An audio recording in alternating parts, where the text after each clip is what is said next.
Olá, querido amigo, querida amiga, seja bem-vindo a mais um episódio do podcast Nossas Letras e Algo Mais. Estamos começando, mais um trimestre. Estamos na lição número 2. Na semana passada, estudamos um assunto muito interessante que tem como base o livro de Josué. Está aqui a capa da lição desse trimestre, que vai contemplar os meses de outubro, novembro e dezembro de 2025. E o tema central do nosso trimestre é lições de fé no livro de Josué. E o tema deste estudo número 2 é surpreendidos pela graça. É um tema bastante bonito de se ver. À medida que estudamos este livro de Josué, podemos obter lições preciosas. A lição dessa semana, ela tem como versículo-chave ou áureo da semana, Hebreus capítulo 11, versículo 31, que diz: pela fé, Raabe, a prostituta, não foi destruída com os desobedientes, porque acolheu os espias com paz. E a lição, ela diz que Israel recebeu uma segunda chance de entrar na terra prometida. E Josué levou essa missão a sério. O primeiro passo era compreender bem o desafio à sua frente.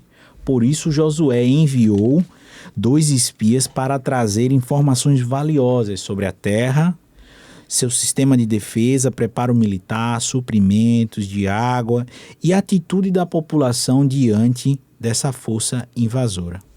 A gente vai ter, durante esse estudo aqui, um debate bem interessante sobre o que a lição está propondo que a gente aprenda e medite durante essa semana. E eu estou aqui com a minha irmã Ruth e a gente não pode começar esse estudo sem pedir a orientação de Deus, né, irmã? Verdade. Então eu gostaria que você começasse fazendo uma oração para a gente pedir a iluminação de Deus. Certo. Bondoso Deus e Pai, somos-te gratos, Senhor, por mais essa oportunidade que temos em liberdade de estudar a Tua palavra, Senhor. Pedimos a Tua orientação, a Tua iluminação, que o Senhor seja conosco, queremos a Tua presença, que o Senhor nos ilumine, nos dê sabedoria e de modo muito especial o Senhor esteja presente nos lares, Senhor, onde essa mensagem chegará. Que o Senhor abençoe, Senhor, cada estudante da Tua palavra, e que o Senhor nos ajude e nos fortaleça. Precisamos do Senhor, hoje e sempre. Amém, Jesus. Amém. Bom, e quando a gente fala sobre graça, a lição ela diz que alguém poderia pensar que a promessa de Deus em dar a terra prometida para os israelitas não exigia esforço nenhum. É isso, irmão? No entanto, a garantia do apoio divino não anula a responsabilidade humana. Israel estava pela segunda vez nas fronteiras de Canaã e as expectativas eram altas.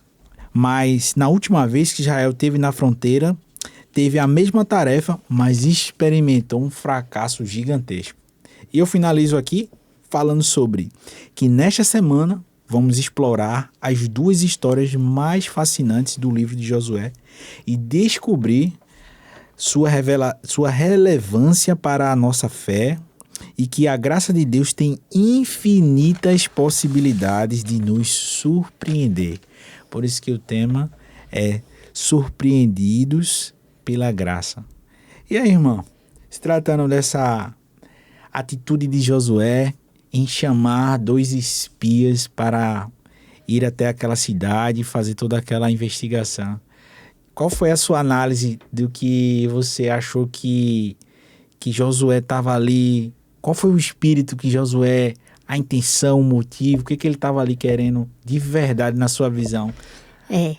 Antes de eu responder exatamente a tua pergunta, eu queria fazer 2 observações. Fique à vontade. A primeira, eu queria que a gente desse uma olhada no Salmo 24.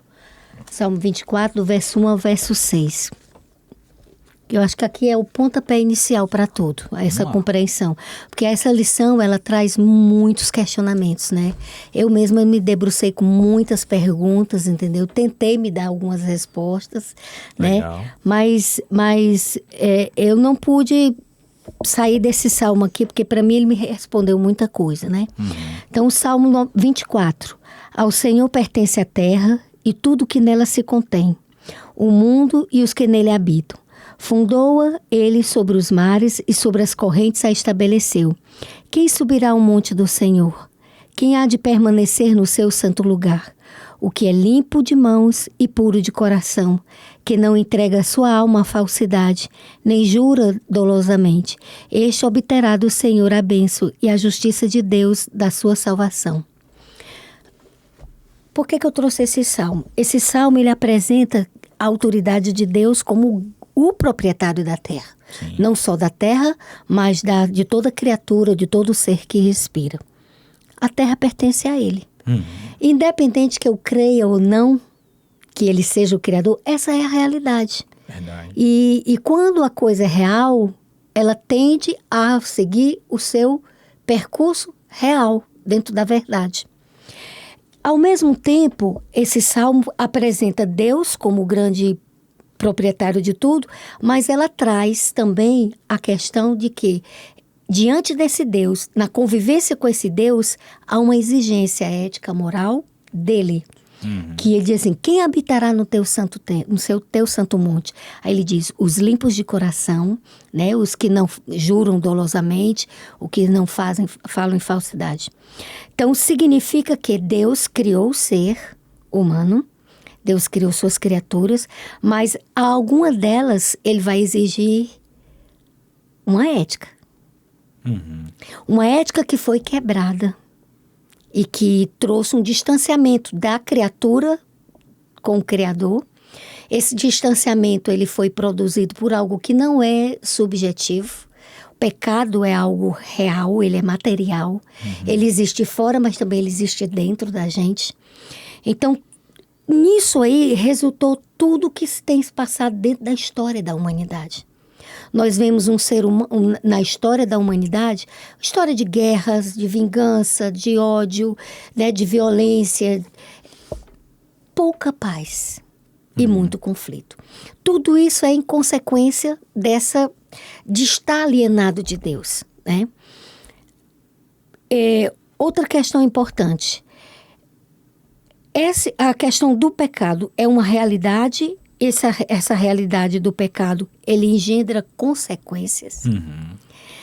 Essas consequências, ela leva o ser humano a uma decadência moral muito grande.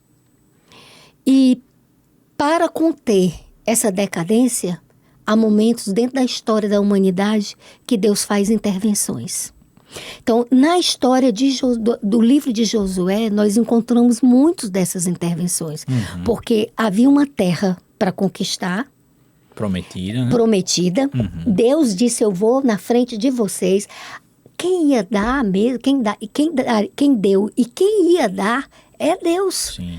Entendeu? Não era a intenção de Deus que houvesse aquelas guerras a ponto de que eles precisassem guerrear para conseguir a terra. Sim. Porque havia já a promessa dada a Abraão há muitos anos atrás, né? Nessa promessa, contando de Abraão até eles lá, dava uns 200 anos. Né? Havia uma profecia, dizendo na profecia que eles iriam ficar escravos, né? Durante 4 séculos. Significa o quê? Que a terra que ia ser tomada, ela estava fazendo parte sem saber desse tempo. Você entende? Esse tempo o povo israelita sabia que estava existindo. Eles iriam sair da escravidão, eles iriam conquistar a terra de Canaã. Agora, por que levou tanto tempo assim para essa conquista? E é muito interessante que a gente saiba, tenha noção disso, para a gente entender o que está acontecendo no livro de Josué. Aí eu dou uma parada aqui. Sim. E te chamo a atenção para o próprio nome de Josué. Eu não sabia. Essa semana eu dando uma olhada, o nome de Josué original dele não era Josué, era Oséias. Né?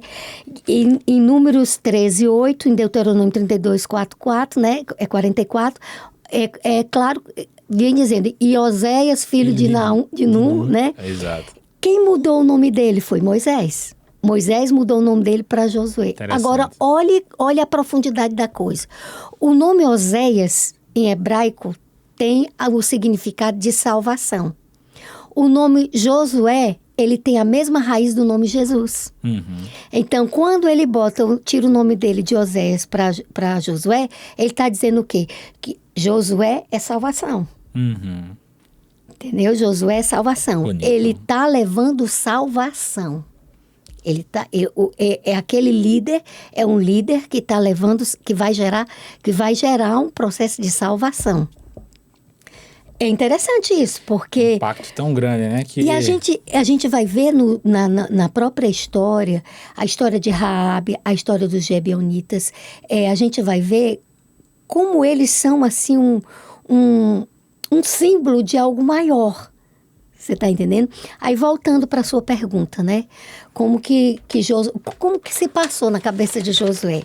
40 anos antes, Josué e Caleb foram dos espias que Moisés mandou para investigar, né? Josué, juntamente com Caleb, foram os únicos que disseram, dá para a gente invadir, né? É conquistável a terra. Significava o quê? Que é como você disse, Deus tinha um propósito, mas ele esperava o agir também do ser humano. Agora, em que sentido? Não para que eles produzissem a vitória e a conquista, mas para que eles provassem que estavam confiando na promessa de Deus. A questão era confiança em Deus. Foi sempre isso, a questão entre Deus e Israel foi sempre isso, confiança, né? Aí, se a gente faz um paralelo, os 12 espiões de Moisés, eles foram publicamente. Já Josué manda 2 espiões e eles vão em segredo, né? Os espiões de Moisés passaram 40 dias lá. Os espiões de Josué foram 3 dias e a maior parte do tempo foi escondido, né? Escondido pela Raabe, né? Os 12 trazem um retorno que desanima o povo. Faz o povo chorar, se rebelar, a ponto do Senhor dizer, vocês não estão prontos. E eles não estavam prontos mesmo, nem em confiança, nem em certeza de que Deus não ia levar um povo fracassado já psicologicamente para fazer uma conquista de uma terra. Principalmente devido ao grande desafio que seria. Porque não era só uma questão de militar, de guerra, de conquista, de luta, de briga, não. Era uma questão do próprio testemunho do povo. Porque qual era a intenção de Deus? Era salvar o povo de Canaã. Sim. Deus não tinha intenção de destruí-los. A intenção era que eles entrassem, eles fossem implantados lá e eles servissem de luz para aqueles reinos ali, né? Mas o homem sempre atrapalha o plano de Deus. Aí Deus volta todo mundo para o deserto de novo, eles voltam os 40 anos. Quando vem a segunda geração, nenhum deles entra, desses adultos, né? Eles morrem todos no deserto. É a segunda geração que entra. E essa segunda geração, ela já vem preparada por Josué, para o fato de que agora Josué não ia mais espiar a terra para saber como é que eles eram. Josué já ia invadir, independente de qualquer coisa. Ele não estava dependendo da resposta dos espiões para saber se era tempo de invadir. Eles iam invadir. Ele já tinha ido, já tinha observado como era a terra, mas aí ele teve essa iniciativa de enviar, não 12 como Moisés enviou, mas agora só 2. E diferente do tempo que foi passado, agora já era menos tempo, porque eles já sabiam como era aquela terra, mas aí é como se fosse, eu quero só fazer uma atualização, porque agora é a hora do agir de Deus. O agir de Deus. Não é verdade?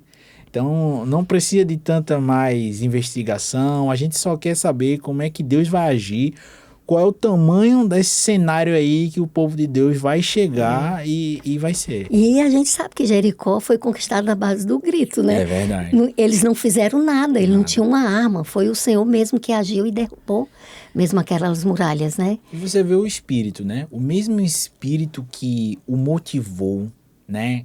Josué e Caleb, quando eles, aquele ato de coragem, de dizer, não vamos animar, a terra é boa, produz leite e mel, é isso, aquilo. Tanto que a lição, e a Bíblia também nos fala, que o povo queria matá-los, né, apedrejá-los, porque era como se a euforia, a coragem deles destoasse do sentimento do povo, né?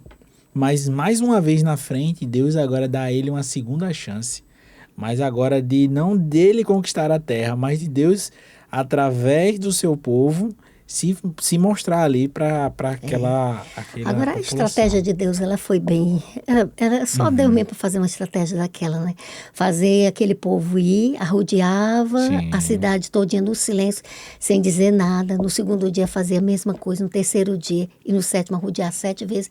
Eu acho que psicologicamente já perturbava quem estava ali. Por mais que aquelas muralhas eram, assim, imaginadas como intransponíveis, mas tu imagina, você tá lá de cima de uma muralha e só vê aquele povo só com, né, com seus instrumentos musicais, carregando um arca e no silêncio arrodeando a cidade sem dizer nada e ir-se embora. Do mesmo jeito, segundo dia e no sétimo dia, acontece o que aconteceu, né? Deles gritarem na hora que Deus dá a Josué o sinal e aquilo ali ser desmoronado. Aí uma coisa me chama a atenção. Por que eles foram ao encontro de Raabe baseados no cordãozinho escarlate? Se os muros não tinham caído, a casa de Raabe, ela foi construída porque eram muralhas duplas, né? Ela era construída em cima da muralha. Então, Deus preservou a casa dela. A parte da muralha que ficava a casa dela foi preservada para que eles identificassem onde é que estava o cordão, né? Por que aquela casa ela é construída lá em cima? Porque isso já era estratégias deles, né? Aquele povo de baixo nível, eles colocavam para ser os primeiros a enfrentarem, né? Os invasores, né? E a Bíblia apresenta Raabe como uma mulher de negócios de sexo, né? Uma prostituta, né? E eu achei interessante isso, entendeu? As muralhas caírem, mas a casa dela ficar intacta a ponto dos 2 espiões identificaram onde é que era e irem buscar a Raabe lá, né? O que eu achei interessante, baseado nisso que a senhora falou, é que a lição, né, o primeiro versículo, né, o verso áureo, ela diz assim, ó, pela fé, Raabe, a prostituta, e ele deixa bem frisado, que era como se fosse assim, olha, vou deixar marcado aqui algumas palavras. Pela fé. Ele já está dizendo aqui que foi pela fé. E ele diz que ela era uma pessoa pecadora, ou seja, está dizendo assim, olha, alguém que teve fé, mas que mesmo indigna, mesmo escanteada pela sociedade, mesmo alguém considerado uma pessoa pecadora, uma pessoa, sei lá, pela sociedade talvez, né, desprezível, por conta que a gente sabe que pessoas que dentro da sociedade que são vistas, principalmente no contexto que a gente vê da Bíblia no passado, que era um contexto como, por exemplo, Maria Madalena, que foi tentar apedrejá-la, né, por conta dos seus pecados, a gente vê que sempre há um contexto de alguém que é considerado como se fosse assim, ó, indigno, pecador, miserável. E aí você vê a graça de Deus se manifestar, porque diz assim, ó, pela fé Raabe, a prostituta, não foi destruída com os desobedientes. Ou seja, a obediência, ela sempre está atrelada também a uma das características dos filhos de Deus nessa terra, ao povo de Deus. E aí ela fala que ela acolheu os espias. Então você vê a questão da fé, mas você também vê a questão das obras. A fé de Raabe produziu nela obras, de tal forma que ela pegou e acolheu.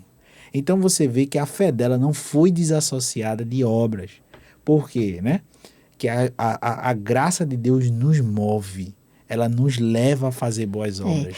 Aí você imagine que se Raabe e em consequência a família dela todinha foi salva, você acha que muitas outras pessoas poderiam ter sido salvas? Ou até a própria cidade todinha poderia ter sido salva. Então a intenção de Deus nunca foi chegar lá, matar todo mundo. Não. A intenção de Deus era realmente estender a salvação deles também para eles, né? Com certeza. Agora, tem também outra questão aqui, né? Eu fico pensando assim, Raabe, no dia a dia dela, no contato com as pessoas que frequentavam, o ambiente da casa dela e tudo, ela ouvia coisas. E ela ouvia, com certeza, os comentários acerca do que é que estava acontecendo com o povo que foi escravo no Egito e que Deus estava dando vitórias a ele, né, com a promessa de que conquistaria Canaã. Aí tu imagina como é que não estava a cabeça de todos aqueles líderes, né, dessas cidades ali, porque Jericó era uma cidade-estado, né? As composições ali normalmente tinham as cidades que ficavam ao redor de uma cidade principal, né? Jericó era apenas uma etapa que eles tinham que passar para poder chegar onde eles queriam chegar, né? E assim também tinha as outras cidades, cidade de Ai e as outras, né? E eu fico imaginando a cabeça de cada rei dessas cidades, tudo sabendo, né, o que estava acontecendo. Então, se eles conquistassem Jericó, seria uma grande vitória para eles e uma perturbação para os reis das outras cidades-estado. Tanto é que lá na frente, no livro de Josué, a gente vê um grupo de reis se unindo para atacar Josué, né? E seu exército. Agora, voltando aqui a Raabe, ela escuta esses homens falando dos feitos de Deus. Ela não viu os milagres que esse povo vivenciou e ela creu. Tamanha fé, né? E ela creu porque ela gostou desse Deus. E nós estamos falando de um povo que estava inserido dentro de um contexto de Canaã, que era um povo que adorava vários deuses. Um povo que era muito perverso na sua adoração. Eles pegavam crianças vivas e eles ofereciam as crianças para o deus Moloque, né? Fora isso, eles faziam aos cultos que havia os prostitutos cultuais, né? Eles faziam idolatria e prostituição sexual nas ofertas. Então, assim, era uma mulher que convivia com todo esse ambiente. Ela não tinha aquele relacionamento, não teve aquela experiência de um contato com Deus. Mas só em saber e ouvir falar da autoridade e poder de Deus e o que ele estava fazendo, os atos que ele estava fazendo, ela temeu. E ela disse, eu não vou perecer com essa cidade. Com certeza ele vai invadir. Ela morava em cima da muralha, ela sabia que tinha duas a muralha era dupla, ela sabia que eles tinham um exército lá dentro, mas ela concluiu esse... Tanto é que o que ela faz? Ela se põe em perigo defendendo os dois espias. Ela mente, né? Mas ela não mente para benefício próprio, ela mente para proteger os dois espias. E o que eu acho interessante também, que é uma coisa assim que o livro de Josué ele também aborda, e a irmã falou muito bem sobre essa questão do nome, sobre o que o nome carrega de significado. Quando, né, Raabe, como outras pessoas da época também, ouviam falar que o Deus, né, o Yahvé, o Deus do povo de Israel ali, eles já sabiam o que esse Deus não só fazia, como ele produzia no meio daqueles que o professavam seguir e adorar. Então tinha uma correlação direta com o andamento, com o dia a dia daquele povo. Existia uma organização, existia uma conduta de vida, uma moral que envolvia, uma ética que envolvia Exatamente. os adoradores desse Deus. Então, quando aquilo ali chegava-se aos olhos das pessoas que ouviam, alguns se abraçavam com essa mensagem. E diziam assim, eu também quero que esse seja o meu Deus. É o meu Deus. Era isso que Deus queria implantar, Exatamente. usando o povo de Israel. Nunca foi uma exclusividade do povo Exatamente. de Deus ser somente para Israel. Deus queria abraçar os outros povos. Porém, eles se abraçavam com suas idolatrias, seus atos de prostituição, e eles se distanciavam do verdadeiro Deus. Porém, alguns, como Raabe, abriam não só seu coração, como a sua casa, para receber todo aquele que vinha em nome do Senhor. Exatamente. Né? Muito bonito. Quer dizer que é exatamente isso. A intenção de Deus era salvar, não era destruir. Esse é um conceito que a gente tem que já deixar estabelecido, né? Deus não tem prazer na morte de ninguém. Verdade. E tem outro ponto importante, é a questão do livre-arbítrio. Deus não toca no livre-arbítrio de ninguém. Ah, mas aí ele invadiu e destruiu o povo porque não quis saber dele. A questão não é essa. A questão é que quando a maldade ela começa a trazer muito sofrimento para algum inocente, Deus tem que intervir na história. A gente viu ele intervindo na história do dilúvio, quando a maldade estava muito grande na face da terra, ele teve que provocar um dilúvio para frear o ser humano, né, a maldade humana. E agora ele começou a frear com essas cidades também, como a gente viu Sodoma e Gomorra, né? A gente viu várias cidades que Deus teve que fazer intervenções por causa da malícia mesmo. Então, aquelas crianças que estavam sendo oferecidas em sacrifício, aquelas crianças estavam trazendo sofrimento para a humanidade. Aquele povo cananeu era um povo que estava já degradado moralmente. Então, eles iam enfraquecer o ser humano. Influenciar outros também. Exatamente. Também. Então, Deus foi no sentido de preservar o ser humano. Agora, não é Deus que provoca a morte de ninguém. Não é. Quem não for para a eternidade não vai porque não quis. Porque a salvação foi dada para todos. Quando Jesus abriu os braços ali dele na cruz, ele estendeu a salvação para todos. Ele salvou todo mundo. E é cada ser humano, até Hitler, foi salvo por Jesus. A questão é... Aceitou a graça eu dele? aceito ou não? É verdade. Aí quando eu não aceito, Deus também respeita. Respeita. Deus não toca... olha, isso é sagrado para ele, o nosso livre-arbítrio. Então, e ele vai respeitar, ele nos leva a sério. Ele leva a sério quando uma pessoa diz, eu não quero saber de ti. E aquele que aceita essa salvação, ela produz os frutos dessa escolha, desse aceitar essa graça na sua vida. Ela começa a produzir ali os frutos, né? Que provém desse aceite da graça. E o que a irmã falou foi muito interessante. Por quê? Porque essa justiça de Deus que foi manifestada durante alguns momentos que a gente vê no Velho Testamento, ela é um prelúdio também da justiça que há de ser executada nos dias finais dessa terra. Assim como Deus também manifestou a graça dele com diversas pessoas, como a gente está lendo aqui, né, no relato de Raabe, e como a lição também fala que Jesus deu uma segunda chance a Pedro, né, vamos dizer assim, o negou e ali o rejeitou, porém houve também um momento de segunda chance para Pedro, ou seja, a graça de Deus ela também foi manifestada tanto no Velho quanto no Novo, mas também a justiça de Deus. Exatamente. Então o que Deus está querendo mostrar é o seguinte, olha, eu estou mostrando aqui várias vezes como a minha graça é e como ela quer chegar até você também. Porém, eu também estou mostrando como minha justiça foi e será. Porém, a do final será com consequências eternas. A gente vai ver um pouquinho num gráfico aqui que eu vou trazer, mas agora não. Agora Anderson, olha o que essa lição tá nos fazendo concluir. Que, na verdade, essa lição, o livro de Josué, não é sobre Josué, não é sobre Raabe em si. Na verdade, é sobre Deus, o caráter dele. Com certeza. Porque todo o processo da história da humanidade... A cruz, ela cumpriu um papel, foi o local de perdão. Ali Deus perdoou o ser humano, Deus salvou o ser humano. A cruz, ela foi perfeita como instrumento de salvação para o ser humano. Não precisava de mais nada. Né?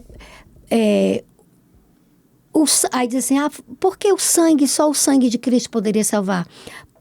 Por que os dos animais não poderiam fazer isso, essa intercessão? Se a gente falar de vida, o sangue de um animal e o sangue meu ou seu não tem diferença nenhuma, porque é vida. A questão é que Deus não deu aos animais a moralidade, mas ele colocou no ser humano a sua imagem e semelhança. Então, o que o pecado fez? O pecado arrancou a imagem e semelhança de Deus em nós, de nós. Então, o pecado nos destituiu disso. Todo esse processo que Deus passou dentro da história da humanidade até conduzir o filho dele na cruz, e o que a gente vai ver um pouquinho mais lá na frente, aconteceu por quê? Porque Deus queria vindicar o caráter dele. E essa vindicação, ela passa pelo retorno da imagem e semelhança de Deus para nós. Deus será vindicado quando isso voltar a acontecer. Por quê? Porque é um grande conflito. Existe um grande conflito onde tem um acusador que diz que nós não temos direito mais, que nós pertencemos a ele. E Jesus, quando morreu na cruz, ele trouxe de volta para nós essa liberdade. Todo aquele que aceita Jesus como seu Salvador sai da servidão de Satanás para a liberdade com Cristo. Amém. Todo. Isso aqui não tem placa de igreja, não tem nada de denominação religiosa. Isso é um fato que a cruz traz para a humanidade. Você aceitou Jesus, a morte de Jesus como uma morte substitutiva para você. Você está trazendo a autoridade de Cristo para a sua vida, automaticamente os grilhões do pecado, as amarras que você tinha, que lhe prendiam sob a escravidão da acusação de Satanás, ela é rompida. Então, Jesus traz essa liberdade. Esse é o sentido de redenção. Ele nos tira desse jugo do pecado e nos dá a liberdade, né, de vida. Agora, viver essa liberdade é o nosso processo do dia a dia. É o nosso processo que nos leva à santificação, que é o que diz o Salmo: quem habitará no teu santo monte, né? Isso faz muito sentido, irmão, porque, por exemplo, assim como Raabe, que precisou deixar um tecido ali, carmesim, né, da cor aí, vamos falar assim, do sangue, o povo de Israel também teve que em algum momento passar nos umbrais da porta, o sangue do cordeiro. Então, quem salvou Raabe, quem salvou o povo lá, sempre foi a graça de Deus manifestada. O sinal da graça de Deus é o sangue de Cristo. Amém. É o sangue de Cristo. Tem que passar por ele. É. Por isso que ele diz: eu sou o caminho, não há outro caminho. E aqui não tem nada a ver com religião. Verdade. Só há um caminho, que é Jesus Cristo. Não existe outro intercessor, não existe outro mediador, somente ele. Amém. É somente ele, através dele. Agora, interessante, né? Que Deus, olha o que ele fez com a vida de Raabe. Aquela mulher que era prostituta, reconheceu nele uma autoridade, entregou a vida dela para ele. Ele conduziu essa mulher ao ponto dela entrar na linhagem de Jesus. Você já imaginou? Jesus pega uma moabita como Ruth, que os moabitas não eram bem vistos, né, pelo povo de Israel, porque os moabitas, eles são os descendentes de Ló com as filhas dele, né? De um incesto, na verdade. Mas essa mulher, uma moabita, Ruth, está também na linhagem de Jesus. A prostituta Raabe também está na linhagem de Jesus. Então, o conceito de Deus, de justiça, de amor, de verdade, de ética, ele é muito diferente do nosso conceito. Transcende qualquer mal.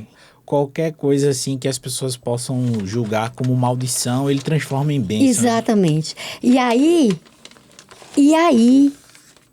é o ponto que a gente tem que estabelecer. Se eu quero entender Deus, eu preciso desvincular Deus dos meus conceitos. Do que é justiça, do que é verdade, você entende? Do que é amor. Porque para nós, justiça, ela implica às vezes em violência, ela implica em vingança. Em mérito. Exatamente, em mérito. E para Deus não passa por esses caminhos. Não passa, é verdade. Não passa. Porque se observar qual o mérito que Raabe tinha de reivindicar algum tipo de nenhum. Misericórdia, nenhum. Nenhum. Ela contou com a confiança do cumprimento da promessa do pessoal, sabendo que eles estavam servindo ao Deus. Aí você vê a importância do testemunho desses rapazes.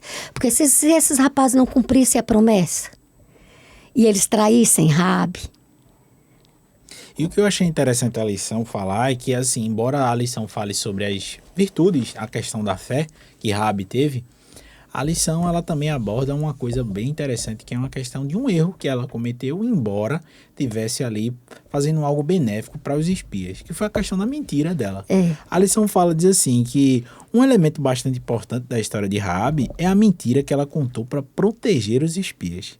Quando consideramos esse fato, precisamos lembrar que ela estava inserida em uma sociedade extremamente pecaminosa e o que levou a decisão de Deus de trazer juízo, justamente que a irmã falou, sobre essa sociedade. É verdade que o Novo Testamento, como a gente já leu, ele exalta a fé de Raabe, mas uma análise atenta do que ela diz, a Bíblia fala sobre esse personagem, revela que em momento algum a Bíblia aprova tudo o que ela fez e jamais aprova sua mentira. Ou seja, né? Ela confirma que Raabe, ela protegeu os espias, em vez de acolher e se apegar à sua cultura.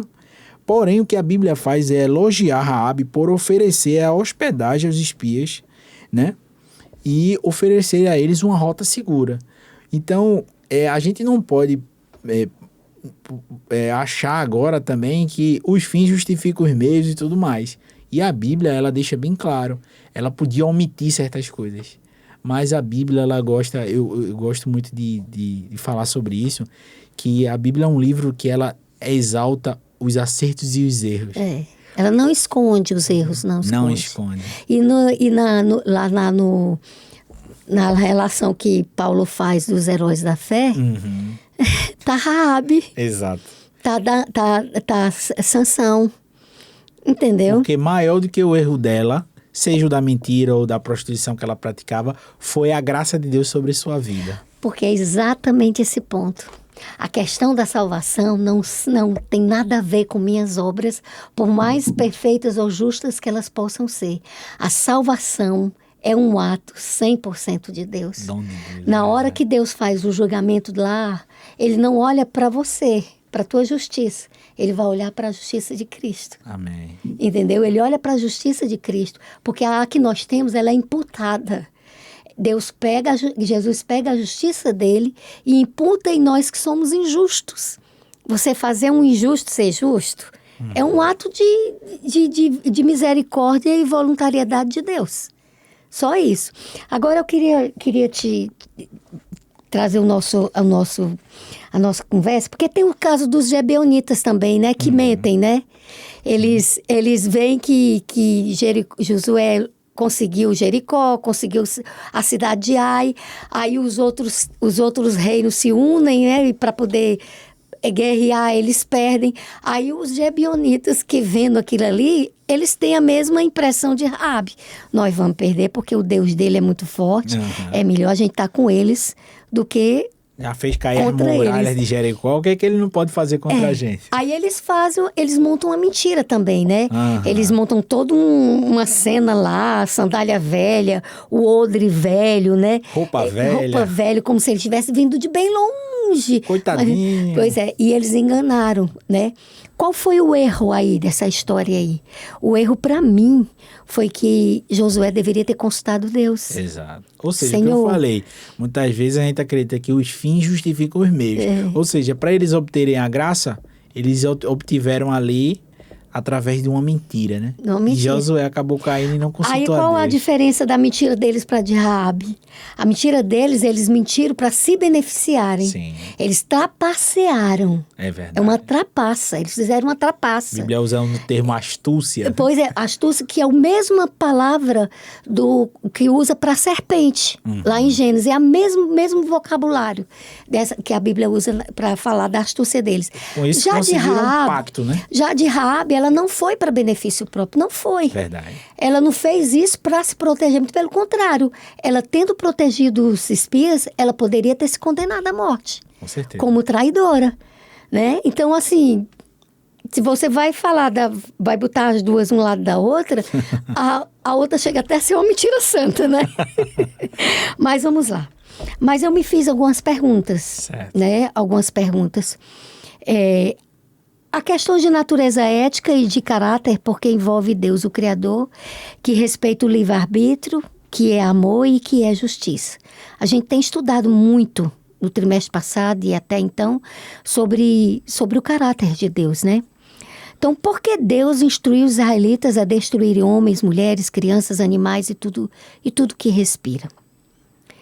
Como conciliar tal ordem? Como é que essa ação se relaciona com um Deus amoroso que percebe quando um pardal cai e que também enviou o seu filho para morrer? Como que conciliar esse Deus cheio de amor a ponto disso com aquele Deus que faz isso, né? Será que o Deus do Antigo Testamento é um Deus de vingança, enquanto o Deus do Novo Testamento é um Deus de graça e de misericórdia? Por fim, por que Deus usou Israel para infligir essas ações contra os cananeus? Então foram algumas perguntas, né, que passaram na minha mente. Aí eu me permiti algumas respostas, né? Primeiro, não podemos compreender o princípio divino do amor dissociado da justiça, porque não existe amor sem justiça. Verdade. Em sua onipotência, Deus entende os motivos do coração. Embora ele seja longânimo com a humanidade, chega o momento em que a justiça deve prevalecer e o pecado ser erradicado. Quer dizer, em fazendo justiça, ele está demonstrando amor. Em destruindo aquele povo, ele estava também o quê? Evitando que mais crianças fossem sacrificadas. Que Ou seja, a justiça de Deus não se desassocia do amor dele. Não desassocia. Né? Então, Deus intervém na corrupção humana. Ele vai sempre intervir e vai acontecer no final dos tempos também. Nós estamos caminhando para um tempo de grande destruição, onde Deus vai, sim, dar um fim à maldade, a tudo que existe de ruim nessa terra. Deus, o restante do universo vive em paz, vive em amor, sem doença, sem problema nenhum, sem morte. É só aqui o planeta Terra que é desse jeito, com muita violência. E você acha que Deus consegue ser feliz vendo a sua criação sofrendo? No meio disso tem aquele povo, embora pecador também, os filhos dele, mas é um povo que está clamando, pedindo a intervenção dele, né? Então, quando Deus intervir, vai também ser um ato de justiça. Ele não está interferindo no livre-arbítrio do homem. Não, porque quem está querendo continuar com a maldade vai continuar com a maldade. Quem não está, quem está buscando a paz, quem está buscando viver uma vida com consagração, esse também está tendo a sua própria escolha e sua decisão. Então, Deus não é um Deus de morte, de doença, de violência. Deus quer acabar com isso. Então, acabando com isso, vai acabar quem faz isso acontecer, quem operacionaliza o mal. Então, muitos vão morrer. Então, é um ato de injustiça de Deus? Não. Ele quer um mundo em paz, ele quer que o ser humano seja feliz, ele quer que as pessoas vivam em paz novamente. Então, assim, irmã, pelo que a senhora falou, dá bem claramente a entender que é como se o Deus, ele fizesse assim, ó, ele criou o ser humano para ser eterno, porém, a essa eternidade ele só vai conceder àqueles que têm a sua imagem e semelhança conforme foram restaurados pela graça de Cristo. Por quê? Estes que não quiseram ser restaurados à imagem original, que foi perdida no Éden, eles estão dizendo claramente que eles não querem ser como o Criador. Eles querem se desassociar desse Criador e ser o seu próprio Deus. E aí Deus diz, longe de mim não há vida. Então, por amor a você, eu não vou deixar que esta tua vida, ela seja uma vida infeliz, porque longe de mim não há vida, não há felicidade. Alienado de Deus não tem paz, não tem. Agora, preste atenção, foram 400 anos como escravo o povo de Deus. Então, esse mesmo 400 anos, ele deu aos cananeus. De graça, foi um tempo de graça, de misericórdia, de paciência. Né? Então, aquele tempo que o povo dele estava escravo, foi o tempo que ele estava sendo gracioso com o pessoal de Canaã. E eles crescendo, ficando numerosos. E eles crescendo em maldade. vendendo, aumentando suas propriedades e crescendo em maldade e idolatria também, né? Aí, Anderson, se você me permitir, Fica à vontade. tu pode colocar a imagem. Se você me permitir, eu queria que a gente continuasse a nossa conversa em cima desse quadro aí. Eu tentei colocar, né, dentro desse quadro aí, o processo do juízo de Deus, né? Porque, na verdade, não é uma coisa que aconteceu, pronto, houve a primeira fase, acabou. Vai ter a segunda fase, acabou, vai ter a terceira fase. Não, ele é um processo único, onde Deus começou o julgamento da humanidade até o final, né? Pelas escrituras, pelas profecias de Daniel, a gente entende que esse período começou em 1844. Na profecia de 2.300 tardes e manhãs, a gente chega a essa compreensão. Mas eu não queria apresentar aqui em termos de data, eu quero apresentar em termos de acontecimento e o que significa essa questão do julgamento de Deus. Porque aqui a gente vai entender por que Deus agiu assim com Canaã. Então, nós temos a primeira fase do processo, chamado juízo investigativo, que é o tempo hoje que nós estamos. É o tempo onde está sendo feito uma avaliação do ser humano. Se você abrir em Daniel 7, a gente não vai abrir porque não vai dar tempo, né? Mas, Daniel 7, 9, 10 e 13 a 14, ele fala de livros. Quando diz que um semelhante ao filho do homem é levado numa nuvem e se encontra com o pai, com o ancião de dias, né? Com o pai, é com o ancião de dias. E diz que nesse encontro, livros são abertos e tronos são estabelecidos. Sim. Quem está nesses tronos? Seria o ancião de dias e os 24 anciãos que se acredita ser gente tirada daquele grupo de pessoas que ressuscitou junto com Cristo, né? Eles são os representantes dos seres humanos lá, né? Que ressuscitaram. Então, tem uma plateia lá, que está lá, participando, que está vendo o que está acontecendo nesse tribunal. Agora, atualmente, tem uma plateia. E essa plateia, são seres celestiais. São os anjos, é o próprio ancião de dia, são os líderes de outros mundos que Deus criou, e esses representantes dos seres humanos. Aí você pode imaginar que deve ter Moisés por lá, né? Deve ter Enoque, deve ter Elias, entre eles lá. Por que essa fase? Essa fase é a fase que vai anteceder a volta de Jesus. Quando Jesus vier, o julgamento já foi feito. Ele já vem com o juízo, o juízo já está certo na mente dele, né? Acontece aquela primeira ressurreição que Paulo fala em 1 Tessalonicenses, né, do justo, provando que não tem ninguém lá no céu que morreu, está todo mundo esperando aqui no pó da terra, porque diz que o Paulo diz que os que estavam mortos, os justos, eles vão ressuscitar primeiro. Sim. Os ímpios não. Só os justos vão ressuscitar primeiro e depois os que estiverem vivos por ocasião da volta de Jesus lhe sucedem e vão juntos encontrar Jesus na nuvem do céu. Então, por que esse julgamento inicial, esse julgamento investigativo? A Bíblia fala que livros são abertos. Esses livros são os livros onde tem todos os registros. Onde tem todos os registros. Isso é para que eles vissem, né, essa plateia específica, né, visse como Deus lida com o pecado dos seres humanos. Quer dizer, esses aqui são que eu vou voltar, quando eu for voltar, que eu vou buscar, os que vão vir comigo, vão vir por causa daqui, dos registros que tem aqui. E quem não foi, vai para uma outra fase aí, né? Aí ele vem.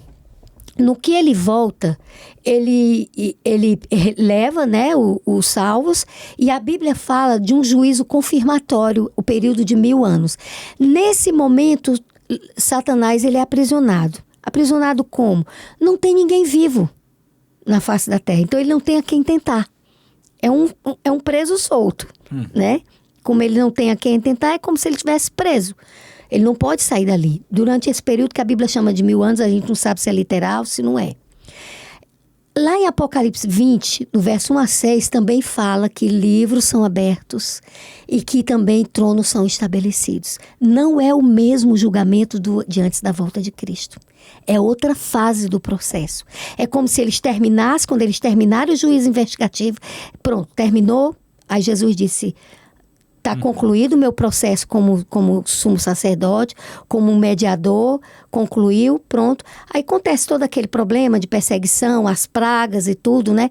O tempo da graça terminou, ele volta, né? Pega, leva. Aí agora, quem é que é a plateia desse segundo processo? São os salvos. Eles são a plateia. E o que é que eles veem nesses livros? São para os salvos examinarem como Deus lida com os pecados dos seres humanos e anjos que se rebelaram. Aqui já está acontecendo o julgamento de quem? Dos anjos que se rebelaram, do próprio Satanás e dos que ficaram e dos que estavam perdidos. Sim. De que não foram, dos que não ressuscitaram. Quando termina esse período aí, então acontece o quê?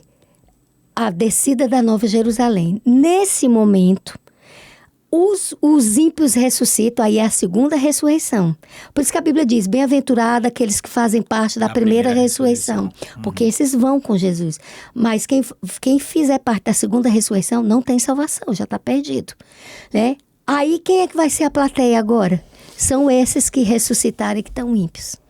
Então, Satanás é solto e junto com os anjos rebeldes e os ímpios, eles sabem que vão ser destruídos, eles vão tentar derrubar a Nova Jerusalém.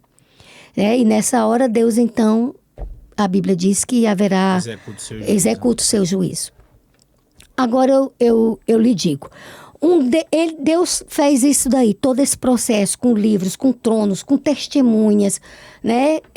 Ele faz esse processo aí, ele faz porque ele desconhece o coração do ser humano, quem está apto, quem não está apto para morar com ele.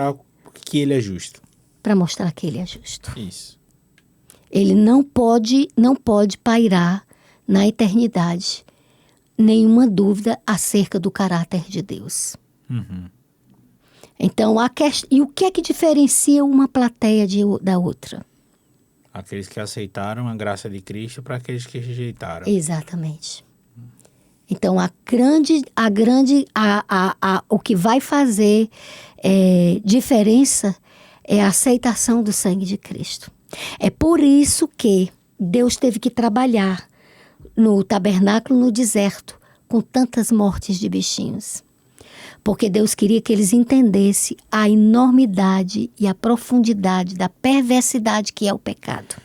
Deus é um Deus didático, né? Então, assim como ele mandou Moisés criar um santuário semelhante ao que ele viu lá no céu. Exatamente. E ele também exemplificava através da figura do sumo sacerdote aquilo que também Jesus um dia haveria de fazer e que ainda está fazendo no santuário celestial, que é ali, né, intercedendo por todos aqueles que aceitarem a graça, né, redentora da cruz do Calvário, né, em que Cristo Jesus manifestou ali na cruz do Calvário sobre suas vidas, né?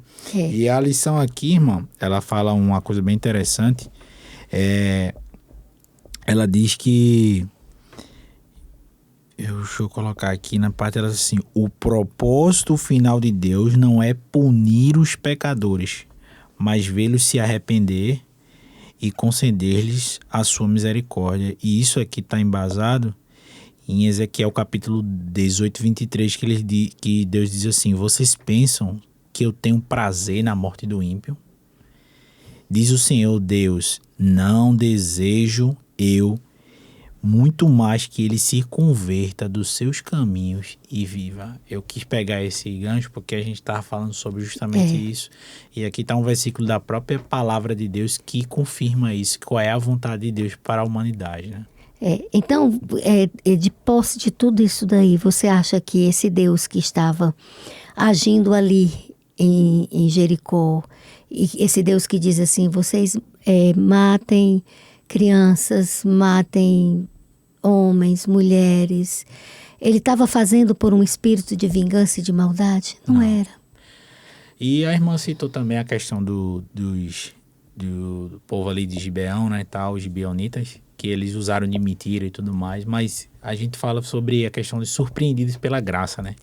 E a gente viu na lição também dessa semana que Deus, ele também manifestou graça sobre o povo lá de Gibeão.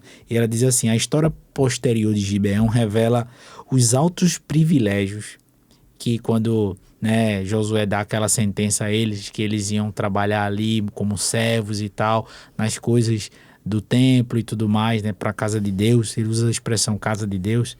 Ele diz que os altos privilégios religiosos que a cidade desfrutava, bem como sua lealdade ao povo de Deus, eles foram poupados e passaram a ser leais ao povo de Deus. E o voto feito por Israel, que não iam destruir aquele povo, permaneceu em vigor por muitas gerações, de modo que quando os israelitas retornaram do cativeiro babilônico, os gibeonitas estavam entre aqueles que ajudaram a reconstruir Jerusalém. Veja o privilégio que há em você se voltar para Deus, para o verdadeiro Deus, aceitá-lo e passar assim a ser, né, como a Bíblia fala, não vos chamo mais servo, mas te chamo de amigo, porque o servo não sabe o que faz o seu senhor. Aí, Anderson, você colocando isso daí, né? Eu fiquei pensando qual a responsabilidade do povo de Israel quando Deus colocava eles no local para que eles fossem testemunhas, né, de Deus, né? E aí isso me leva a crer que nós somos o argumento de Deus. Quando ele chega para Satanás, naquele encontro, ele diz para Satanás: vê o meu servo Jó. Quer dizer, Jó era o argumento de Deus, de que Deus era justo e que andando com ele, né, o ser humano era abençoado, né?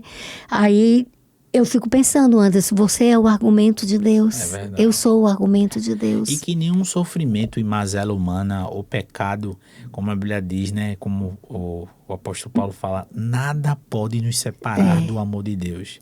Porque não foi as mazelas de Jó que aparentemente mostravam que Deus não estava ao seu favor, que Deus havia o esquecido. Pelo contrário, as nossas tribulações, as nossas angústias, as nossas aflições aqui nessa vida, elas não revelam quem somos, mas elas revelam o grande Deus que está por trás de tudo isso. Verdade. Nos auxiliando. Porque muitas vezes a gente tem, como a irmã falou, né? A gente tem o ato errôneo de quando a gente está passando por algumas coisas nessa vida, a gente nos voltar para nós, em vez de nos voltar para o Criador. E muitas vezes também, quando estamos fazendo algo errado, a gente, em vez de se voltar para Deus, para a gente se arrepender e mudar o nosso erro, a gente começa a olhar o erro do semelhante, para poder esconder o nosso erro, a nossa falha. Quando, na verdade, tudo está em olhar para Cristo e tentar imitá-lo. E se você perceber, a gente sempre acaba caindo 2, 3, 4 vezes numa mesma falha, né? É como se Deus estivesse dando permissão para que a gente pudesse superar isso daí. Porque a questão do caráter, ela tem que ser trabalhada aqui agora, né? Exato. Eu tinha ouvindo tuas palavras aí, eu me lembrei de uma coisa. A minha mãe, ela sempre foi assim uma pessoa... Sabe, quando você bota assim o cristianismo, você botar o cristianismo em cima de um ser humano, esse foi um ser humano que eu conheci na Terra. Que eu poderia, minha referência de cristã era minha mãe. Entendeu? Uma mulher maravilhosa. Uma mulher que tinha na vida dos apóstolos, né? Daqueles santos homens, ela tinha... ela diz assim, Cristo, ele é o maior exemplo. Mas eu posso... Como falha que eu sou, eu posso olhar assim para um irmão que é ser humano como eu e que conseguiu ser desse jeito, eu também olho para ele e eu tento ser, né? Mas minha mãe sofreu muito, Anderson. Minha mãe sempre estava envolvida com algum problema de saúde. Minha mãe sofreu muito. E quando a minha mãe, né, teve no leito de morte dela, eu comecei a fazer umas perguntas para Deus. Teve um momento que a minha mãe, ela era assim, ó. Ela poderia estar com a dor que tivesse, mas se você chegasse perto dela, ela te abençoava com a luz que ela tinha, assim, a presença dela, Então, assim, você chegava para visitar, você saía abençoado por ela, você tá entendendo? Ela te abençoava todo o tempo. Quem estava ali cuidando dela, trocando uma fralda dela, trocando com ela, estava lá, abençoando. Cansei de estar dando banho na minha mãe em cima da cama e ela lá. Deus te abençoe, que Deus te abençoe, entendeu? Então, eu não vi a minha mãe murmurando, eu nunca vi minha mãe chorando, nunca vi minha mãe reclamando pelas dores dela, né? Aprendeu grandes lições. Não aí, né? não via. E aquilo me inquietava, sabe? Eu dizia, Deus, por que que a minha mãe, sendo uma pessoa tão boa, por que que ela está passando por tudo isso? Ela morreu sofrendo, a verdade é essa, né? E eu cheguei à conclusão, Anderson, que a minha mãe vai fazer parte daquelas pessoas que são argumentos de Deus diante daquelas que não se salvaram. Eu não me salvei porque eu tive um câncer muito violento, né? E como é que eu poderia acreditar que havia um Deus de amor, eu tendo tido um câncer, né? Ou uma pessoa que teve uma vida muito difícil, né? Dizer assim, minha vida não foi boa. Como é que eu poderia crer que tinha um Deus de amor, né? E, portanto, minha mãe, com todo o sofrimento da história de vida dela, minha mãe foi uma pessoa que amava tanto a Deus. Tanto a Deus. Então, acho que Deus, assim, vai apontar para pessoas como a minha mãe e dizer assim, ela conseguiu. Ela me amou apesar da dor dela. Ela me amou apesar de toda a doença e sofrimento dela. Não é justificativo para você. Verdade.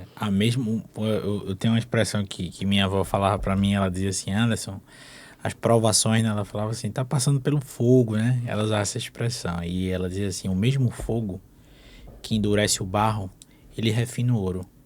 Então, quando a gente passa por tribulações de magnitude, seja lá qual for nessa vida, dependendo de quem você confia, sua fé, ela sai ali refinada. E eu acho que a sua mãe, ela passou por essa experiência. Exatamente. Talvez o olhar de quem está de fora não entende, né, baseado na aflição que a pessoa está passando, por que a pessoa mantém aquela confiança tão grande ou aquela serenidade em meio às dores, em meio às aflições? Porque ela sabe em quem, eu sei em quem tenho crido, né? E eu sei que no fim o meu Redentor se levantará. É como o Jó disse, né? Verdade. Então, a grande verdade é que para nós cristãos, a questão é amar a Deus por quem Ele é. Amém. E não pelo que Ele pode fazer ou não pode fazer. Com certeza. É a gente poder ouvir a voz dEle, ainda que o silêncio seja ensurdecedor. Verdade. Entendeu? Nem tudo que a gente pede a Deus a gente vai realmente receber. Tem coisas que nenhuma resposta eu recebo. É um silêncio completo. Completo. Então, quando acontece isso comigo, você sabe o que é que eu faço? Eu digo, tá certo. Eu estou te pedindo, eu não tô recebendo assim nenhuma resposta, se sim ou se não.